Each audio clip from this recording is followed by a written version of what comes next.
रगडा न्हंयेंतल्यान बेकायदेशीरपणान रेंव काडप्यांचेर चवकशी अहवाल सादर करपाक उच्च न्यायालयान समिती स्थापन केल्या। ह्या विशयाचो अहवाल 4 दिसांत सादर करपाचो आदेशूय न्यायालयान दिला।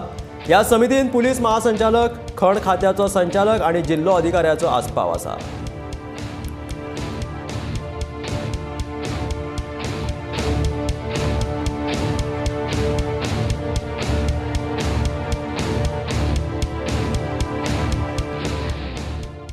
काल जी केस आयिल्ली पळय रगडा जी इलिगल सँड एक्सट्रॅक्शनाचे त्या संबंधी तातूंत हायकोर्टान डायरेक्शन दिला की एक कमिटी कॉन्स्टिट्यूट करपाची। Inspector general of police, collector, मागीर डायरेक्टर ऑफ मायन्स जी धरून एक कमिटी करून इन्क्वायरी करपाची म्हणून की एक म्हणजे हें इलिगल सँड मायनिंग कशें जालें, दुसरें म्हणजे हाका कोण रिस्पॉन्सिबल गव्हर्मेंट सर्वंट आशिल्लो आनी हें पळोवपाचें।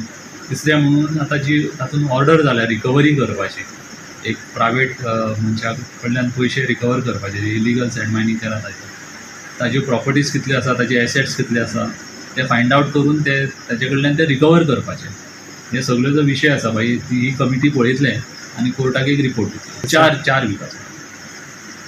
डायरेक्टर ऑफ मायन्स आसा तांणी एक ऑलरेडी ऑर्डर पास केल्या आनी तांणी सादारणशी 1,96,00,000 रुपया ताजे कडल्यान रिकवर करपाचे अशी म्हणून ऑर्डर पास जाल्ली आसा ऑलरेडी।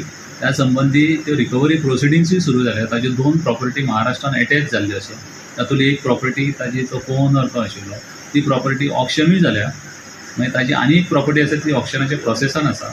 ताजी एक स्कुटरूय एटॅच जाल्ली आसा। सो ते प्रोसेस सुरू आसा।